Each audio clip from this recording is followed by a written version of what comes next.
Lubos ang pasasalamat ng Schools Division Office ng Pangasinan 2 sa mainit na pagtanggap at buong suporta ng mga stakeholders at lokal na pamahalaan ng Manawag sa isinagawang Division Kick-Off ng Brigada Eskwela 2025 sa Nalshan Elementary School.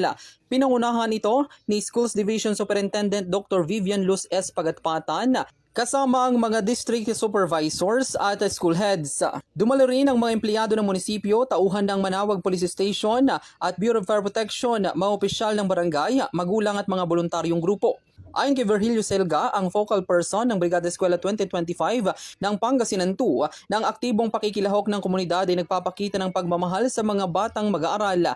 Layunin ng isang linggong programa na maayos ang mga silid-aralan para sa nalalapit na pasukan. Pinili ang Nalshan Elementary School bilang venue dahil sa patakaran ng dibisyon na bisitahin ang lahat ng mga paaralan sa kanilang nasasakupan upang maisulong ang pananagutan ng bawat isa sa paghahatid ng dekalidad na edukasyon. Saad pa nito na umaabot sa 22 munisipalidad sa lalawigan ang sakop ng kanilang dibisyon na mayroong mahigit 570 paaralan na parehong elementarya at sekundarya. So nakaka-overwhelm po.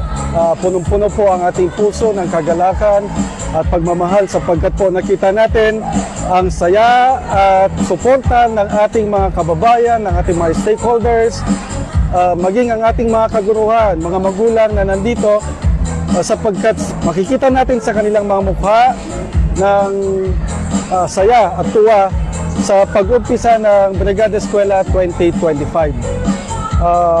Napakarami pong tao at napakaraming sumuporta. Ito po'y nagpapayuwatig na talagang mahal nila ang ating mga anak, mahal nila ang ating mga estudyante sapagkat alam nila na kung susuportahan nila ang ating programa, ibig sabihin maganda ang pagtutulungan ng DepEd, ng ating ahensya at ng ating komunidad. Ito ay magdudulot ng maayos na pag-aaral ng mga bata sapagkat through our Brigada Eskwela, may handa nating mabuti ang ating mga pasilidad.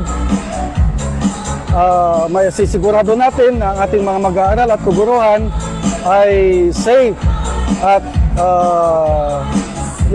handa sa pagbubukas ng ating klase. Actually, may practice po ang aming division na inililibot po natin ang pag-host ng Brigada Eskwela para maipabot po sa lahat ng ating komunidad na ang pagtutulungan o ang pagkakaroon ng dekalidad na edukasyon ay obligasyon ng lahat ng mga membro ng ating community. We have 22 municipalities at from the 4th, 5th, and 6th congressional districts. And we have more than 590 schools in our division. Both elementary and secondary.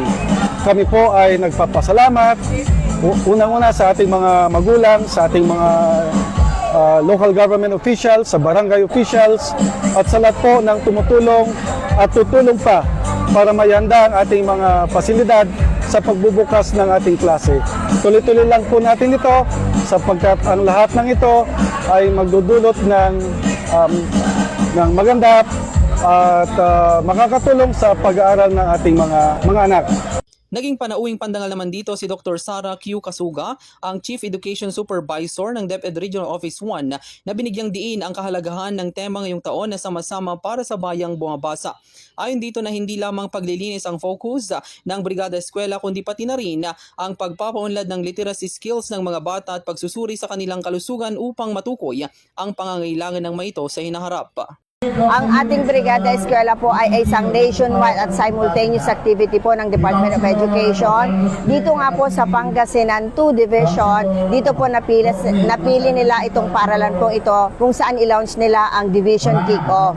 But ang Regional Kick-Off naman po ay na-held po sa Tagudin Integrated School.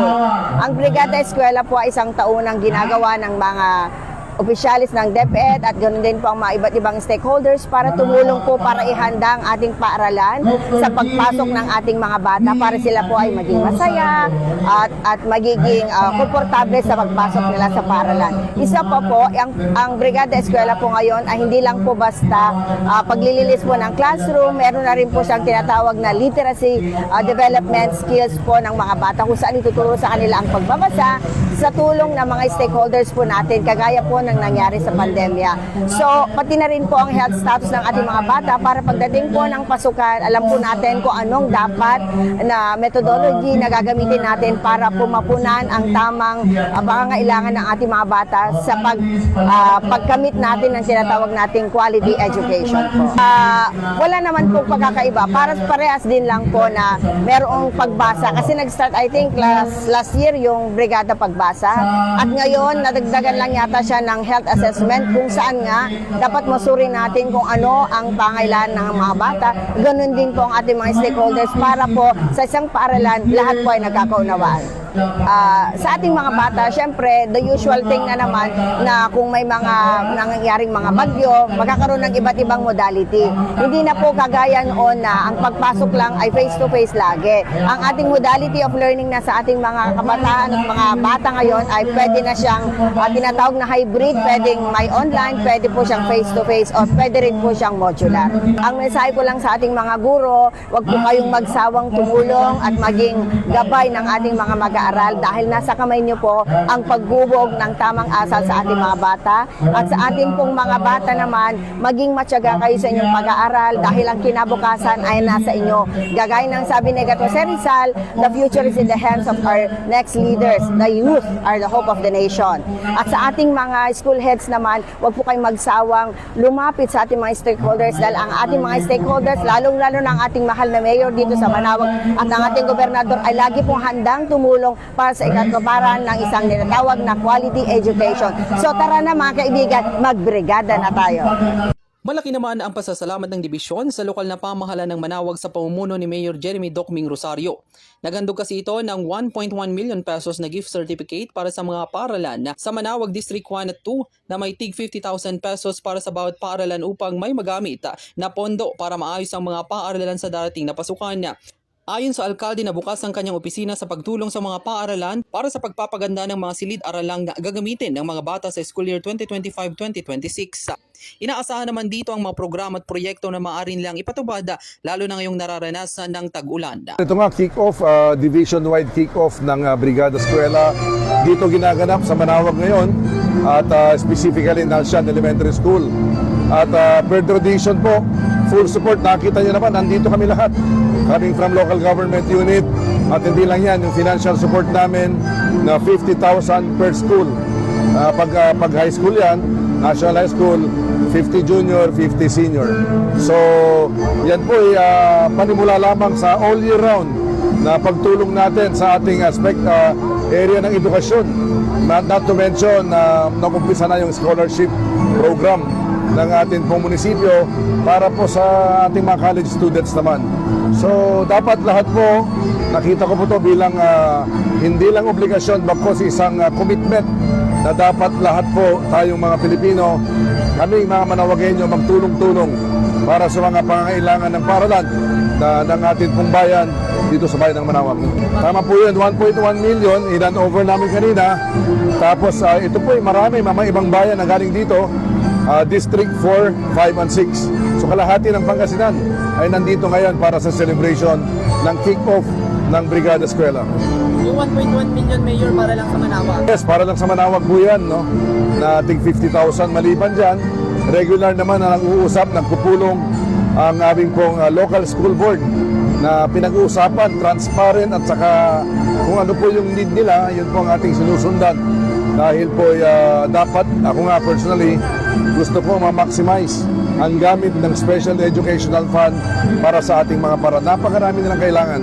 Pero kung tulong-tulong, konting tulong, marami at natatapos at na-address yung mga pangailangan ng paralan.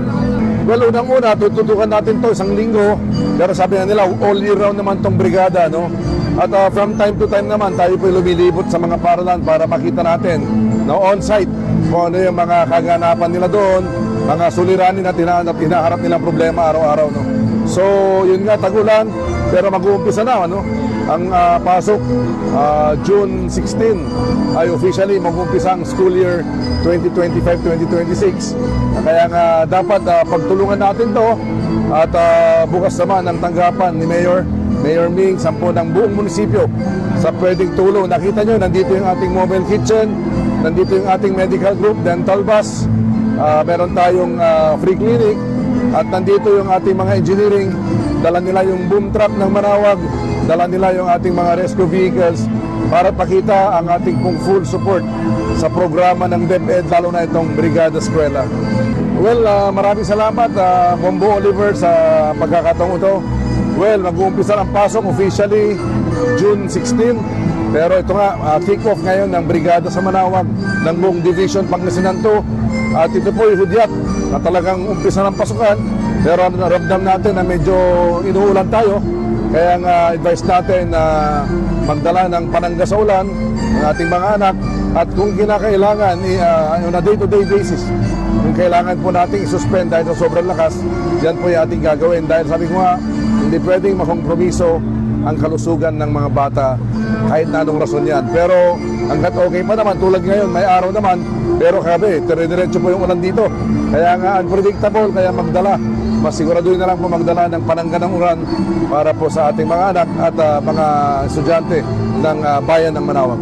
Mula dito sa Barangay Nalsyan sa bayan ng Manawag, Bombo Oliver Dacumus nag-uulat para sa number 1 and most trusted radio network in the country, Bombo Radio Philippines, Basta Radio.